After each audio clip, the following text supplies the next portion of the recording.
C'est quelque chose qui change la vie. C'est après cette année-là, on n'est plus les mêmes intérieurement, extérieur. Grâce au cours, j'ai appris beaucoup de choses sur moi-même et sur la religion et En fait, je pense que ça peut paraître très cliché là, tout ce qu'on est en train de dire et très, on est là pour faire la pub et tout, mais je pense que c'est vraiment très sincère. Ça veut dire chaque fille qui rentre à Khemdat, elle se prend une claque de vie, mais sans s'y attendre. Mais ça veut dire que c'est une Torah intelligente en fait. Le problème quand tu pars en Israël, surtout en Netivot, tu te dis ça va, je suis pas un cobaye, et qu'est-ce qui va se passer avec moi, etc. Et le fait qu'on a 30 ans d'existence derrière nous, ça rassure énormément. Si je vous dis Mechina Toranit, vous pensez forcément à Khemdat Adarom, et vous avez bien raison. C'est les 30 ans de cette, on va dire, institution, on peut dire ça comme ça, en tout cas pour les nouvelles immigrantes de France, pour celles qui ont fait le choix d'aller étudier avec le Rav Eli Kling, ici présent. Salut. Bonjour. Bienvenue. Bonjour Gaëtan. Et comme toujours, il y a toujours des filles avec vous, c'est normal puisque vous leur enseignez... C'est ça, si j'avais été cordonnier, j'aurais amené des chaussures. Ça, mais là, c'est des filles. Bon. Voilà. Alors chacune un peu de différentes époques. On va commencer par Salomé. Effectivement. Alors, moi, c'est Salomé Benichou, Marzor 20. Ça fait déjà 10 ans que j'ai fait Khemdat. Voilà, et ça reste un souvenir impérissable. Ah, mais moi, je me redis demain que je peux le refaire. Je repaye et je le refais, mais sans fin. Ça veut dire sans fin, sans hésiter. Vraiment. Et au début, tu pensais que ça allait être comme ça ou pas? Je savais que ça allait être sympa, mais je pensais pas que ça allait à ce point-là changer ma vie. Vraiment. Waouh. Alors toi, t'es la petite dernière, parce que c'est cette année que tu es rentrée à Khemdat. moi c'est Lior Mamou et je suis du Marzor 30 du coup. Et franchement cette année, je m'attendais tout sauf à ça. C'est ouf ce qu'on vit. Pourquoi? Pour plein de raisons. Pour déjà juste le fait d'avoir appris une nouvelle langue, je trouve ça incroyable. Ouais, et de se faire des copines aussi. Oui, si. C'est pas très dur d'être qu'entre filles? J'avais peur de ça parce que j'ai vécu avec des garçons, mais finalement pas du tout. Ça se passe bien. Ouais, je suis venue avec 8 copines à moi. Et vous leur faites une petite C'était pas mal. Ouais, c'était pas mal, j'imagine. Alors, on a Rebecca Zakour. Bonjour Rebecca. Toi, on n'a pas du ton nom, mais c'est bien Mamou. Rebecca Zakour. Ancienne Zako a dit aujourd'hui. Mamna, oui. C'est pour le racisme. Tu t'es mariée entre-temps. Moi, c'est Marzor 19, la doyenne. Il y a 11 ans, maintenant. Et voilà, ça C'était comment? c'était incroyable. J'étais une des dernières à m'inscrire, je sais pas si le Ravi se rappelle. J'étais vraiment... De Marseille, il y avait un groupe de Marseille aussi 8 ou 9, je sais plus. C'est ça, c'est 8 de Marseille. Ouais. On était 8 de Marseille. C'est pas ça, 8, c'est les 8 qui se connaissent depuis le GAN, des grands ensemble, des Akiva, tout ça. On était les filles d'une même classe et on est toutes montées ensemble. Ben, si je vous dis à chacune, Khemdat, ça veut dire quoi pour vous? C'est quoi? Pour moi, c'est la meilleure année de ma vie. C'était une expérience incroyable. Mais c'est quoi une expérience incroyable? C'est difficile, incroyable, magnifique, formidable, ça veut dire quoi? C'est quelque chose qui change la vie. C'est après cette année-là, on n'est plus les mêmes. Intérieurement, Des objets extérieurs. Si. Mais c'est un talir qu'on fait pendant un an et après ça change quoi? Les envies, les envies, même la façon de voir le pays, de voir la vie, le judaïsme. Et c'est les cours qu'on fait en pensée juive, tout ce que vous apprenez sur nos sources, sur nos traditions aussi, qui font qu'on change tout? Aussi, beaucoup. Grâce au cours, j'ai appris beaucoup de choses sur moi-même et sur la religion et...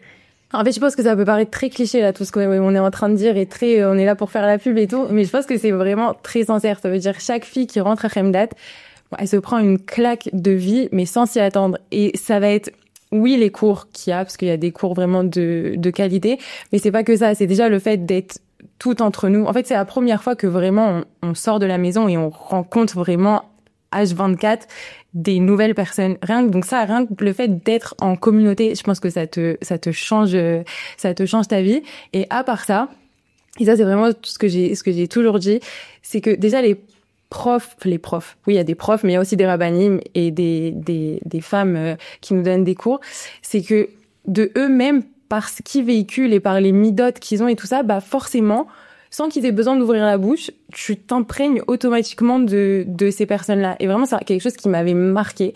Et à part ça, c'est que la Torah qu'on t'enseigne là-bas, j'ai passé toute ma vie en école juive, je sors d'une école religieuse et tout ça. Mais ça veut dire, je pense que si j'étais restée dans ce chemin-là de la Torah qu'on m'apprenait à l'école juive, j'aurais pas fait long feu dans cette direction. Mais le fait d'arriver à Khemdat et de voir que c'est une Torah, c'est dur le mot que je vais utiliser pour les autres, mais ça veut dire que c'est une Torah intelligente, en fait. C'est pas on te dit tu fais ça et c'est tout, voilà. Ou alors si tu fais pas ça, Dieu, il va te faire ça. Non, c'est pas du tout. C'est quelque chose d'intelligent. T'as les textes, t'as c'est vraiment, voilà, le mot c'est intelligent. C'est on t'explique pour la Torah d'Eretz Israël. C'est la Torah d'Eretz Israël, c'est ça. Et le fait de le mélanger à Eretz Israël et au peuple aussi, parce qu'en fait, tout ce que tu vas apprendre, tu vas forcément aller l'appliquer en même temps. Et ça te donne une dimension, mais totalement différente à ta vie, en fait. Bon, c'est la maison intelligente, alors. C'est la maison intelligente, c'est vraiment ça. C'est vrai, c'est un bon, c'est ouais. Alors, Élie, la maison, pour le coup. Non, mais moi, je suis très bien, là, quand tu continues à parler. Moi, j'ai tranquille. J'ai rien à raïniter et tout va bien. Quand même, la maison, pour le coup, pour vous, c'est vraiment votre maison. Oui, parce que d'abord, j'habite réellement à côté. J'habite à 8 km de là. Et puis, je suis un naturel assez conservateur. Je change pas souvent, je change pas d'endroit. Ça fait 40 ans que j'habite au même endroit. Comment c'est né ce projet? Parce que quand même 30 ans que Alors, ça dure, c'était peut-être pas comme ça au départ ce que vous aviez imaginé. Ah non, moi, je pensais pas du tout que ça allait durer tellement longtemps. Je pensais pas du tout. Non. Je suis retourné Netivot, je me suis dit qu'ici, qui va venir à Netivot. Puis d'ailleurs, on avait tellement galéré pour ouvrir la première année.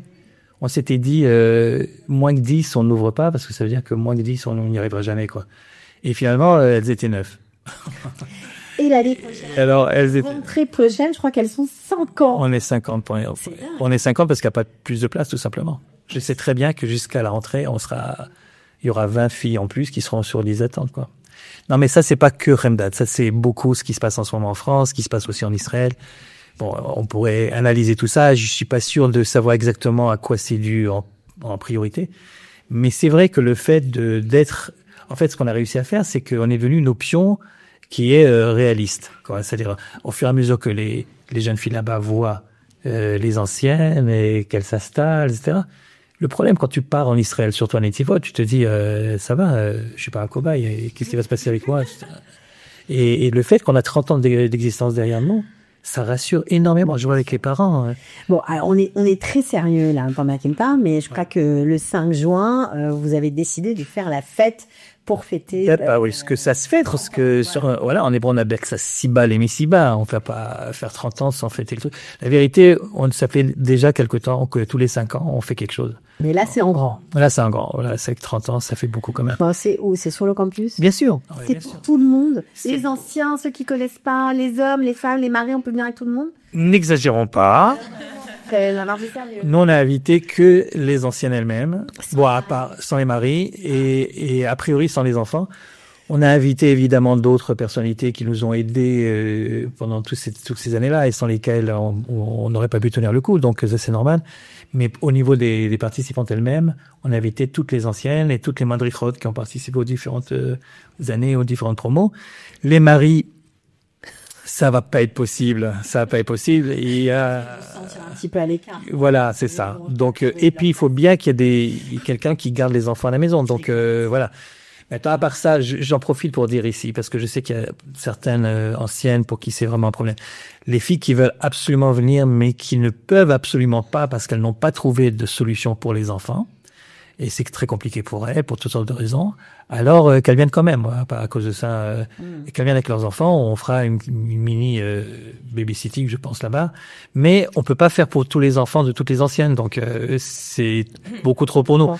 Et alors, donc voilà. Ça va commencer le 5 juin. D'abord, c'est le 5 juin, c'est à Khemdat, sur le campus. Ouais. Donc à Netivot. Ouais. 17h30, ce sera le démarrage. Il y aura plein de choses. On va bien sûr avoir de la musique, j'imagine. On va manger. On va bien manger, ouais. On va faire des grandes photos. La grande photo de groupe, on a accordé une demi-heure pour la photo. Parce que c'est pas le genre de photo, simple à faire. Mets-toi là, mets-toi en bas, etc. et on prend la photo. C'est quelques centaines de filles qui, toutes, alors je sais pas si tu as déjà remarqué des photos de jeunes filles. Enfin, moi, je les reçois sur les différents WhatsApp, groupes WhatsApp des différents Marzouri. Et elles t'envoient 40 fois la même photo. Et quand tu leur dis... Elles sont un petit peu... alors voilà. Ah non, c'est pas du tout pareil. J'étais comme ci, là, j'étais comme ça. Et donc, voilà, on est obligé de faire... Qu'est-ce que vous attendez? Bon, Ellie, on imagine que ça va te faire plaisir de voir tout le monde. Et puis, c'est aussi l'occasion de dire merci, parce que c'est important. Mais vous, qu'est-ce que vous attendez de cette soirée? Déjà, de retourner à Khemdat, de retourner à la maison. Je crois vraiment que c'est le truc le plus que j'attends. C'est de retourner, parce que quand tu retournes, t'as un truc de nostalgie comme ça qui te prend. Donc ça, et de revoir les copines du Marzor. Toi aussi? Ouais. C'est ça. Vraiment. C'est un... Bon, alors, parce que vous nous avez mis un petit peu l'eau à la bouche, vous me dites, c'est la maison, c'est super, ça m'est ramené de ma vie, tout ça. Non, on veut du concret. Est-ce que vous avez des anecdotes à nous raconter? Vas-y, c'est toi la plus jeune, c'est toi qui as ton anecdote à dire. C'est vrai. Nous, par exemple, pour Purim, on a eu 2 semaines de fou. Ça veut dire que chaque jour, on avait une nouvelle activité. Et un jour, on a décidé d'organiser un mariage. C'était incroyable. Ça, Les mariages. ouais, un mariage. Comment vous avez fait? Il n'y a pas de garçon. Effectivement. Il y avait des filles qui se sont déguisées en hommes et on a même fait la roupa. Enfin, c'était inimaginable et c'était une expérience de foot. On a bien joué le jeu. Il y en avait une qui était le khatan. Ouais. On a du mal à la revoir depuis. On a l'image de la moustachue, ouais, et à part ça, elles ont fait sur tous les détails. Enfin, c'est la première fois que c'est-à-dire, il y avait les beaux-parents, il y avait le aîné. Alors, il y avait les vieilles, les 2 d'honneur, et les petits. Enfin, c'était dingue, quoi. Ouais, c'est quand même regarde. C'est ça, le cas? Moi, c'est, le fait qu'on était un grand groupe de Marseille. Et je pense qu'on a une grande influence sur tout le Marzor. Donc en fait, c'est le prix à langage fleuve. Voilà, exactement. Qu'elle ne connaissait pas. C'est ça. Moi, j'avais très peur de ce Marzor. Je te coupe 2 minutes. Justement, parce que je les avais vues toutes en même temps. Tu te rappelles, c'était au sniff du Bien qui va. Il y avait toutes les 8, 9, là. Puis les parents qui étaient tous là. Et j'avais l'impression de parler à des gens qui se connaissent. Ils sont venus, alors. J'avais l'impression d'être l'intrus, tu vois, qui rentre dans un truc qui est déjà, où elles connaissent tous les codes, elles s'envoient des petits clins d'œil, elles ont tout compris, etc. Je me dis, punaise, elles vont arriver chez nous. Elles vont faire un clan, ça va être horrible. En plus, elles me disent, on va absolument être en même temps dans la même matin. J'étais sûr, je dis ouais, c'est bon, d'accord. Et puis finalement, grosse surprise. C'était le contraire. C'était le contraire. En fait, tout le monde est devenu marseillaise. Sur le groupe, ils utilisent des expressions marseillaises. Une fille de Caen qui est devenue marseillaise. Donc, c'était vraiment une entente, très très bonne entente entre tout le monde. C'était un très beau Vincent, 19. J'imagine. Ouais. Et toi, ça Il a pas dit la même chose du Marzor Bouvard, donc je sais pas comment on doit le prendre. Une anecdote. Je comprends que ça y est, t'as fait du chemin, même si ça fait que 3-4... Non, ça fait à peu près 6 mois que t'es là. C'est quand tu vas à Yom Ha'atzmaut au Kotel. Et t'es là, tu fais le Hallel, il y a les drapeaux d'Israël, il y a tout le monde, le Kotel, il va exploser et tout ça. Tu te dis, j'ai peut-être bien fait de venir. J'ai peut-être bien fait de... sentir à ça. Ouais. J'ai peut-être bien fait de... Et en fait, on sait pas avant quel est le moment où la parole ou l'expérience qui va provoquer ce déclic. Mais pour chacune, c'est différent. Je me souviens qu'une fois c'était un Yom HaZikaron, juste après la Tfira, donc juste après la sirène. Il y a mon WhatsApp qui sonne, là. Un message d'une fille qui me dit, je te l'ai pas dit, ça fait 5 ans que j'ai quitté Khemdat. Je te l'ai jamais dit, mais il faut que tu saches quand même. Là, on vient d'écouter la sirène également. Je suis à Jérusalem, au cimetière, je sais pas quoi. Et moi, j'ai décidé réellement de venir en Israël. Le jour au cimetière de Netivot, j'ai entendu la sirène, j'ai vu tous les gens qui étaient autour. Et moi, je me rendais pas compte que, voilà. Parce que pour chacune, il y a quelque chose d'autre. C'est vrai qu'il y a une ambiance générale qui est plus ou moins la même pour tout le monde. Mais chacune ressent, parce que nous sommes tous différents les uns des autres, évidemment. Donc chacune ressent les choses différemment. Et je sais pas si ça avait été moins longtemps, ça aurait été beaucoup moins évident. Le fait que ça dure sur presque 1 an, ça permet quand même d'avoir beaucoup de points d'approche, quoi. Beaucoup de points d'approche. Et c'est ça qui crée, à mon avis, cette ambiance. C'est qu'on n'est pas là pour 2-3 jours ou 10 jours, 15 jours.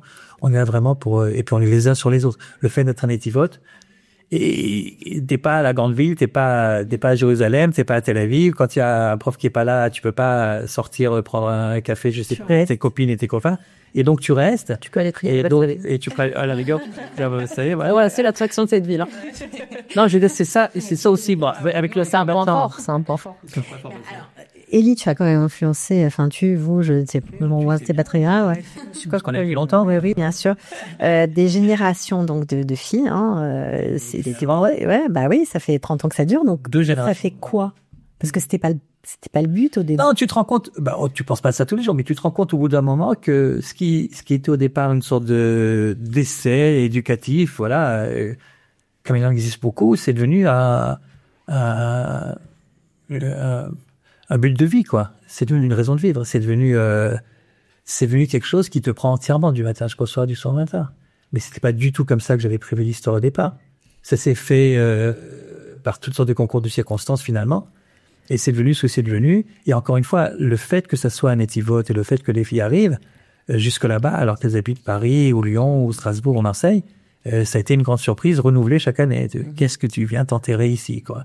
Il paraît que les gens du Sud sont à nul autre comparable. Ils sont plus chaleureux. Ouais. Un étivote. Moi, je suis tombé amoureux de l'étivote. Ouais. C'est des gens sont très chaleureux, avec les inconvénients des gens du Sud. Mais oui, bien sûr. C'est-à-dire que tu peux très bien entrer dans un magasin qui est censé être ouvert, c'est une heure normale, 10h du matin, 11h du matin, et tu as écrit je suis à la banque, je reviendrai bientôt, bougez pas. OK? C'est le Sud. C'est le Sud. Mais ça charme pas. Alors, évidemment, j'imagine que vous avez envie que tout le monde vienne.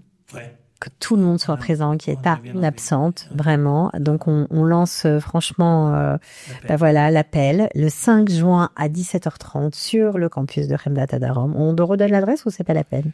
On tape sur Waze, Khemdat et voilà. Et sinon, on organise, c'est aussi important de le dire, on organise des Assaot. Donc, il y a des cars qui vont partir de Tel Aviv et de Jérusalem, et pour l'aller et pour le retour, pour toutes celles qui auraient des difficultés à venir par leurs propres moyens. Donc, on téléphone, on s'inscrit. On s'inscrit. Tout simplement, comme ça.